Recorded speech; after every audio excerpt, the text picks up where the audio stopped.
But then there was that night, that terrible night of pea-soup fog when the mini-maps were down, the graphics on the fritz, the seas running 8 foot or higher, with the wind howling out of the northeast as the bergs descended towards the leeward shore of Idiot's Island and their appointment with the duck-pin, too.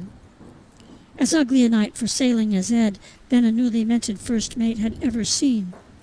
Captain Crawley had lashed herself to the wheel with an old rope, not because of the high seas and wind, but because she had consumed 2 pints of absinthe and could barely stand.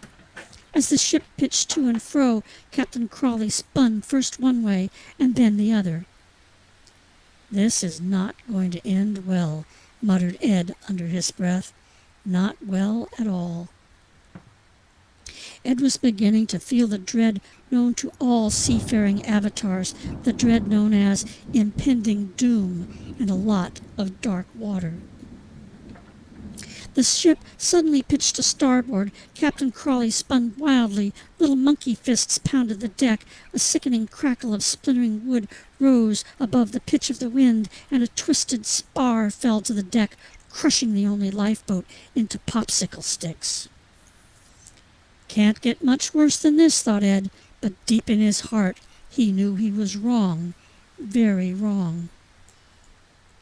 As the ship pitched from side to side in the sickening seas, deep within the structure of the ship the rivets began to lose their seats, and like so many little kernels of popcorn they fired themselves into space, pausing only to hit the hull, which parted like tinsel at Mardi Gras in January. Through the newly minted holes, butter and salt did not flow, but instead cold, salted seas with bits of nori. Gary Prinsep, seaman, had gone below, following the dog watch of Lupus. Now below deck, he held tightly to the rusted head as the ship careened from side to side. Gary was seasick, because he was no ordinary seaman.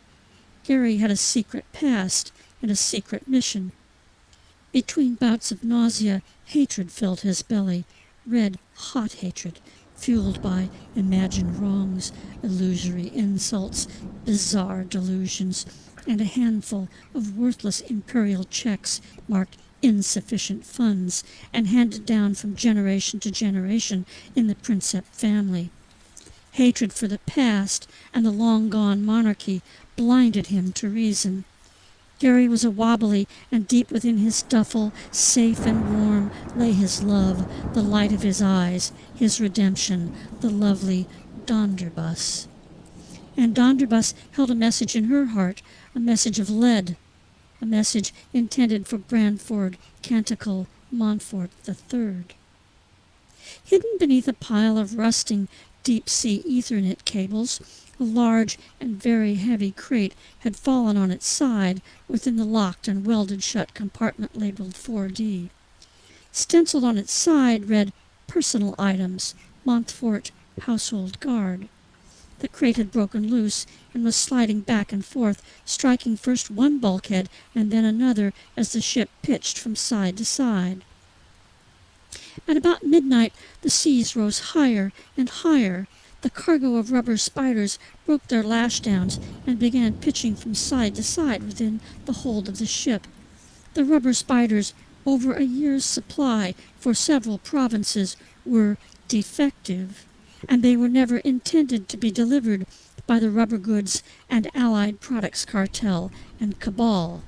They were insured, and as every seafaring avatar knows, an insured cargo means a doomed ship.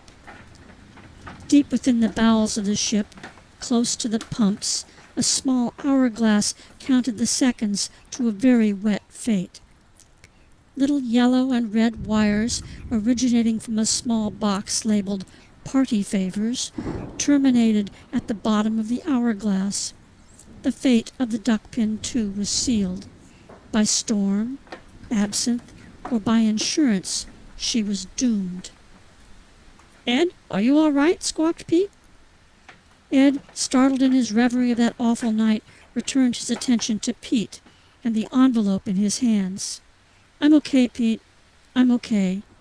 Ed lied.